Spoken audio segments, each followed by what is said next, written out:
Vous le savez, l'ONF est le principal fournisseur de bois à La Réunion, essentiellement du bois d'œuvre. Elle cherche toujours de nouveaux débouchés et vient peut-être d'en trouver un avec l'acacia, une espèce envahissante qui étouffe nos forêts. C'est un débouché qui consiste à transformer l'acacia en broyat, qui peut servir de combustible à l'usine du Gol, l'usine Albioma, qui produit de l'électricité à partir de biomasse. Je vous propose tout de suite d'en savoir plus sur cette filière déjà opérationnelle, mais encore en phase de test. Direction la forêt du Maïdo. On le reconnaît à ses fleurs odorantes qui parfument la forêt en juillet.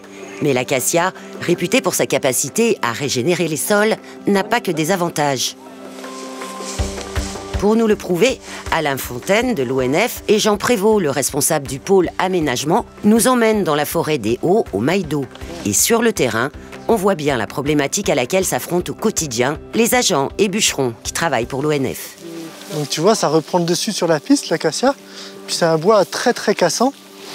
Donc premier cyclone, il est cassé. C'est un bois où on ne peut rien faire à part du bois énergie.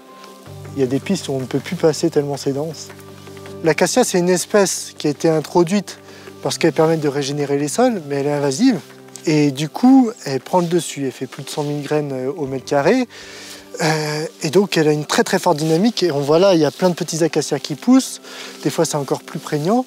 Et cet acacia, il nous pose aujourd'hui problème. À chaque cyclone, il est très cassant, donc il se couche. Il va casser, il va repartir depuis les branches. Donc, il va faire quelque chose d'assez inextricable, comme un mur de bois devant soi. Donc, ce qui fait qu'on ne peut plus accéder aux parcelles, on ne peut plus les gérer. Le jour où on les exploite, pour faire 1 mètre cube, l'exploitant, au lieu de mettre 1 heure, il va faire 4 heures. Donc, devenir très compliqué. Nous, on a cette problématique-là aujourd'hui, c'est qu'on veut l'exploiter avant qu'il ne se couche et qu'il devienne un peuplement complètement inextricable. D'où l'idée d'utiliser ce bois inexploitable en bois d'œuvre comme combustible. L'acacia peut permettre de créer une nouvelle filière économique, la filière bois-énergie. On utilise une ressource qui de toute façon ne va pas être utilisée. Donc autant en profiter pour faire tourner l'économie, faire des emplois, créer une filière, la stabiliser les filières existantes. C'est un cercle vertueux qui permet sur des filières un petit peu instables de les stabiliser. Chez Albioma, on recherche depuis plusieurs années déjà des gisements de biomasse pour alimenter la production d'électricité dans les usines du Gol et de Bois-Rouge. L'acacia peut répondre à ces besoins industriels. L'engagement de l'ONF répond à une demande de la part donc, de la région à travers le plan pluriannuel pour l'énergie qui demande à Albioma d'effacer à horizon 2023 la combustion d'énergie fossile par une combustion donc, de biomasse. Donc en fait, l'intérêt pour l'ONF, c'est qu'avant, nous produisions exclusivement du bois d'œuvre. Et maintenant, on va pouvoir répondre à une demande de bois de qualité inférieure qu'on appelle dans notre jargon le bois énergie. Dans ce partenariat entre l'ONF et Albioma, tout est pris en compte. Pas question de déforester la Réunion ou de priver une filière bois existante de ses matières premières. Notre priorité, c'est avoir de la biomasse qui est sans conflit d'usage. C'est-à-dire qu'on n'arrête pas une activité pour en créer une autre. Et on avait besoin d'avoir l'avis d'un expert sur les gisements de bois disponibles sur l'île de la Réunion. Des gisements de bois disponibles sans conflit d'usage, c'est-à-dire les variétés, les espèces, savoir si elles étaient déjà utilisées, s'il y avait déjà une valorisation, ou sinon on pouvait les valoriser. Les essais techniques pour évaluer le rendement de ce bois énergie ont démarré il y a 1 an avec de petites quantités d'acacia. Car tout n'est pas si simple. Pour bien fonctionner, la chaudière d'Albioma a des exigences bien précises. D'abord, on retrouve les critères de granulométrie, d'humidité, donc c'est les principaux paramètres. Et ensuite, après, lors de la combustion, c'est vrai que ce qu'on regarde, c'est également la maîtrise de nos rejets gazeux. Donc là-dessus, sur ces pré-tests-là, on a renforcé notre surveillance environnementale. Donc voilà, avec la mesure de différents paramètres de rejet, notamment sur les paramètres de chlore qu'on pourrait retrouver en cheminée. Et l'acacia s'est avérée une source idéale par rapport aux déchets verts qui posent, eux, certains problèmes en termes d'émanation. Il se trouve que le bois, exploitation forestière, c'est du bois de très bonne qualité. Après, en ce qui concerne les déchets, notamment les déchets verts, là on a des contraintes en termes de qualité de produit, de teneur en chlore, notamment de ces produits. Le chlore est un agent corrosif qui peut fortement endommager nos chaudières. C'est des chaudières qui travaillent à très forte pression, très forte température. Et dans ces conditions de température, le chlore devient un agent corrosif qui peut percer un tube très rapidement. Donc il faut que la teneur en chlore du produit soit assez faible. C'est le cas de la bagasse, c'est le cas du bois. C'est pas toujours le cas d'un déchet vert qui peut être un mélange avec d'autres produits un peu plus chlorés, notamment les produits plastiques. Encore en phase de pré-test, cette filière bois énergie sera viable quand le coût d'exploitation de cet acacia sera optimisé. Car de ce coût dépendra bien sûr le coût final de l'électricité. La solution explorée actuellement en partenariat avec Sillage de Bourbon, pour la partie machine, c'est le broyage sur site près de la forêt, après avoir laissé sécher les grumes pendant 6 mois.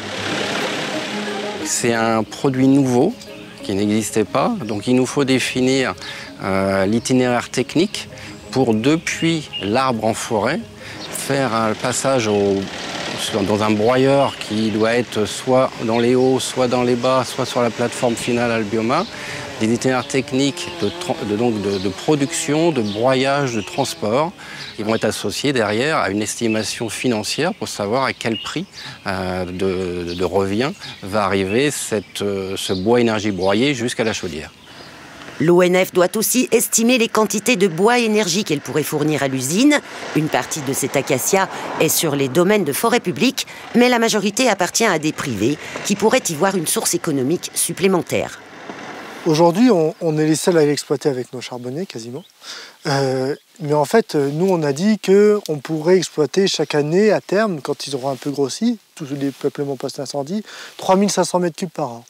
Et les acacias dans le privé, ce sera plutôt 6500 m3 par an. Donc ça veut dire que nous, on va initier la filière, on va la monter, et une fois qu'elle sera en marche, eh ben, les privés ils pourront raccrocher les wagons. Et à ce moment-là, c'est un peu ça le but, quoi. On est un peu les initiateurs de la filière bois énergie à La Réunion. Donc on fait des essais actuellement, justement, pour voir ça, pour voir sur des questions de logistique, réduire les coûts, parce que derrière, c'est le coût de l'électricité pour les Réunionnais aussi. Donc d'essayer d'optimiser les choses, de monter une filière qui soit bien organisée, c'est-à-dire de la coupe. Ensuite, on les met sur des places de dépôt au soleil pour qu'ils sèchent pendant 3 à 6 mois. Et ensuite seulement, on va amener le broyeur, les broyer. Ensuite, il y a toute la logistique pour amener directement à Albioma, c'est-à-dire qu'on broie en forêt directement dans le camion qui va partir à Albioma. Donc toute cette logistique-là, on est en train de la mettre en place avec les essais pour justement que ça fonctionne par la suite et qu'on puisse raccrocher tout le monde au wagon. À l'horizon 2023, Albioma aura besoin de plus grandes quantités de biomasse. La bagasse, le résidu de la canne à sucre, est actuellement le principal combustible utilisé, mais à hauteur de 500 000 à 600 000 tonnes par an, il est loin d'être suffisant pour répondre aux objectifs de la région en termes de transition énergétique. Aujourd'hui, la biomasse, la bagasse que l'on valorise dans nos unités nous permet de faire entre 20 et 30% de notre production d'électricité à partir d'une énergie renouvelable. L'objectif, c'est 100%.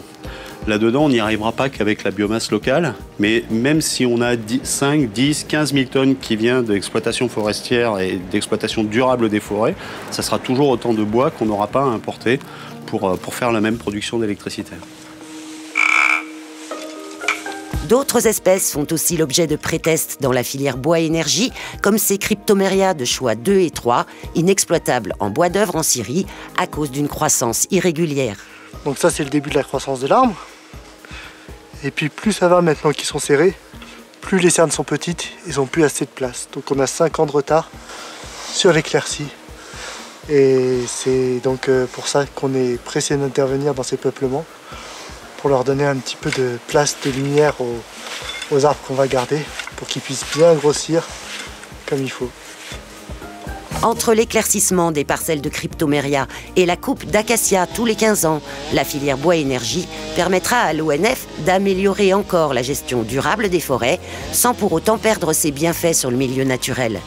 Il devient aussi du même coup un acteur à part entière de la transition énergétique aux côtés des industriels.